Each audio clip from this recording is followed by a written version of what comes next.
শুরুতেই জানিয়ে দেব, ঢাকাকে অস্থিতিশীল করতে দেওয়া হবে না, হুঁশিয়ারি ইশরাকের। জানিয়ে দেব, শেখ হাসিনাকে গ্রেফতার করে দেশে এনে বিচার করতে হবে বলছেন দুলো। এদিকে আওয়ামী লীগ নেতা লুট হওয়া মালামাল উদ্ধার করে ফিরিয়ে দিলেন বিএনপি জামায়াতের নেতাকর্মীরা। সর্বশেষ জানিয়ে দেব, শেখ হাসিনা ভারতে বসে বাংলাদেশ নিয়ে নতুন ষড়যন্ত্র করছে, অভিযোগ জাগপার। ঢাকাকে অস্থিতিশীল করতে দেওয়া হবে না, হুঁশিয়ারি ইঞ্জিনিয়ার ইশরাকের।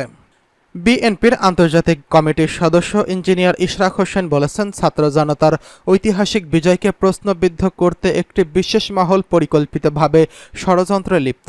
রাষ্ট্রীয় সম্পদ ও উপাসনালয়গুলোতে হামলার অপচেষ্টা, বিভিন্ন গুজব ছড়িয়ে রাজনৈতিক ও ধর্মীয় অনুভূতিতে আঘাত হানার চেষ্টা করছে দুর্বৃত্তরা।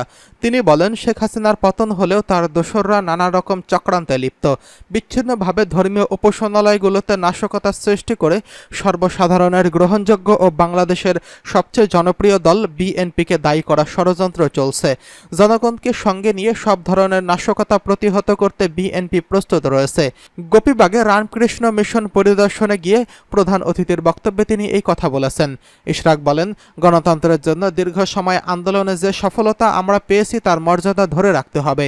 একটি সুষ্ঠু নির্বাচনের মাধ্যমে গণতান্ত্রিক সরকার প্রতিষ্ঠার জন্য সবাইকে ধৈর্য ধারণ করতে হবে। দেশ রক্ষায় নিজেদের ত্যাগকে একটি সুস্থ ও আধুনিক উন্নত গণতান্ত্রিক সরকার গঠনে উৎসর্গ করতে হবে। বিএনপির প্রতি মানুষের প্রত্যাশা অনেক। জনগণের প্রত্যাশাকে সম্মান জানিয়ে নিজেদের লোভ হিংসা পরিত্যাগ করতে হবে। বিএনপি একটি শান্তিপ্রিয় দল। দেশের শান্তিপূর্ণ পরিবেশ ফিরিয়ে আনতে বিএনপি নেতাদের দায়িত্ব পালনের আহ্বান করছে। এদিকে শেখ হাসিনাকে গ্রেফতার করে দেশে এনে বিচার করতে হবে দাবি দুলোর। বিএনপি চেয়ারপারসনের উপদেষ্টা এবং দলটির রাজশাহী বিভাগীয় সাংগঠনিক সম্পাদক এবং সাবেক উপমন্ত্রী অ্যাডভোকেট এম রুহুল কুদ্দুস তালুকদার দুলু বলেছেন, ছাত্র জনতা হত্যাকারী শেখ হাসিনা দেশ ছেড়ে পালিয়ে ভারতে আশ্রয় নিয়েছেন। বিশ্বের কোনো রাষ্ট্র তাকে জায়গা দিচ্ছে না। তাই খুনি হাসিনাকে গ্রেফতার করে দেশে এনে বিচারের আওতায় আনতে হবে। নাটোরের নলডাঙ্গা সরকারি উচ্চ বিদ্যালয় মাঠে উপজেলা ও পৌর বিএনপি আয়োজিত বিশাল জনসভায় প্রধান অতিথির বক্তব্যে তিনি এই কথা বলেছেন। এ সময় দলীয় নেতাকর্মীদের সর্ব উপস্থিতির কানায় কানায় পরিপূর্ণ দেখা যায় স্কুল মাঠ। নলডাঙ্গা উপজেলা বিএনপির সভাপতি মোহাম্মদ আতিকুর রহমান তালুকদারের সভাপতিত্বে এই জনসভা অনুষ্ঠিত হয়। এম রুহুল কুদ্দুস তালুকদার দুলু বলেন, 2024 সালের 5ই আগস্ট দেশ পুনরায় স্বাধীন হয়েছে। 1971 সালে যুদ্ধ হয়েছিল পাকিস্তানের সাথে, আর 2024 সালে যুদ্ধ হয়েছে শেখ হাসিনার সাথে। শেখ হাসিনাকে ফেরাউন নমরুদ আখ্যা দিয়ে তিনি বলেন, কোটা সংস্কার ছাত্র আন্দোলনে তিনি ক্ষমতায় থাকাকালীন ছাত্র জনতাকে নৃশংসভাবে হত্যা করে নিজ দলের নেতাকর্মীদের বিপদের মুখে ফেলে ভারতে পাড়ি জমিয়েছেন। তাকে দেশে এনে বিচার করতে হবে। আওয়ামী লীগ সন্ত্রাসী দল এবং এই সন্ত্রাসী দল হিসেবে চিহ্নিত করে নিষিদ্ধ করতে হবে। তিনি আরও বলেন, বৈষম্য বিরোধী ছাত্র আন্দোলন সহ গত 15 বছরে আওয়ামী লীগ, যুবলীগ, ছাত্রলীগ তাদের নেতাকর্মীরা নাটোর সহ সারা দেশে যত খুন, ধর্ষণ, রাহাজানি করেছে সব তদন্ত করে সব অপরাধীর বিচার করতে হবে। একই সময় বিএনপি সহ বিরোধী দলের নেতাকর্মীরা তাদের নামে হাজার হাজার মিথ্যা মামলা দিয়ে হয়রানি করেছে। অবিলম্বে আটক সব নেতাকর্মী মুক্তি এবং তাদের দায়ের করা মিথ্যা মামলা প্রত্যাহার করতে হবে। দুলু দাবি করে বলেন, নাটোরের মাটিতে তার আমলে কোনো সন্ত্রাস চাঁদাবাজি হয়নি, এখনও কোনো হত্যা, সন্ত্রাস, চাঁদাবাজি করতে দেবে না। বিএনপি শান্তি ও উন্নয়নের রাজনীতিতে বিশ্বাস করে। বিএনপির নাম ভাঙিয়ে কেউ যদি সন্ত্রাসী কার্যকলাপ করে তাহলে তাকে ছাড় দেওয়া হবে না। একই সঙ্গে দলের নেতাকর্মীরা কোনো সন্ত্রাসীকে আশ্রয় প্রশ্রয় দিলে তাদের বিরুদ্ধে সাংগঠনিক ব্যবস্থা নেওয়া হবে বলে হুঁশিয়ারি দেন বিএনপির এই নেতা।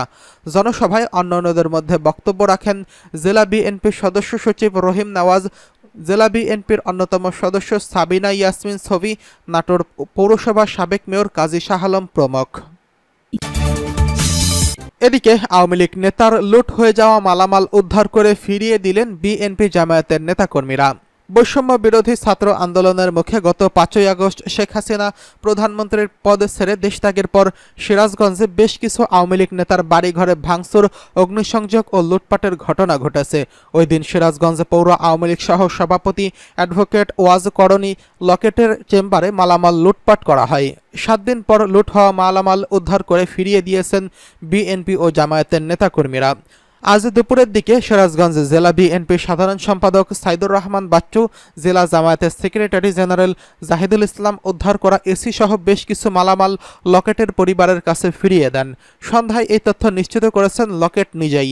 তিনি বলেন, রোববার দুপুরে সাইদুর রহমান বাচ্চু ভাই, জাহিদুল ইসলাম ভাই আমাকে ফোন দিয়ে বলেন লুট হয়ে যাওয়া এসি এবং ফুট জ্যাকিং মেশিন উদ্ধার করা হয়েছে। পরে আমাদের পরিবারের কাছে সেগুলো হস্তান্তর করেন তারা। জেলা জামায়াতের সেক্রেটারি জেনারেল জাহিদুল ইসলাম বলেন, আমরা জানতে পারি যে লকেট সাহেবের এসি একটি এলাকায় আছে। আমরা সেখান থেকে উদ্ধার করে তার পরিবারের কাছে হস্তান্তর করছি। এছাড়া রোববার বিকেলে হিন্দু বৌদ্ধ খ্রিস্টান ঐক্য পরিষদে সমাবেশে উপস্থিত হয়ে তাদের আশ্বস্ত করেছি। কানু জুয়েলার্সে গিয়ে তাদের সার্বিক খোঁজ খবর নিয়েছি। এদিকে শেখ হাসিনা ভারতে বসে বাংলাদেশ নিয়ে নতুন ষড়যন্ত্র করছে অভিযোগ জাগপর। সদ্য পলায়নকারী আওয়ামী লীগের সভানেত্রী শেখ হাসিনা বাংলাদেশ নিয়ে নতুন ষড়যন্ত্র করছে এমন দাবি করেছেন জাতীয় গণতান্ত্রিক পার্টি জাগপর আন্তর্জাতিক বিষয়ক সম্পাদক যুক্তরাষ্ট্র শাখার সভাপতি ASM রহমতুল্লাহ।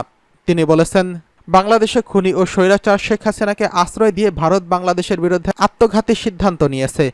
যুক্তরাষ্ট্র নিউ ইয়র্ক একটি সেন্ট্রাল হোটেলে জাতীয় গণতান্ত্রিক পার্টি জাগপর যুক্তরাষ্ট্র শাখা আয়োজিত বর্তমান বাংলাদেশ প্রেক্ষাপটে ভারতীয় আগ্রাসন শীর্ষক আলোচনা সভায় প্রধান অতিথির বক্তব্যে এসব কথা বলেন।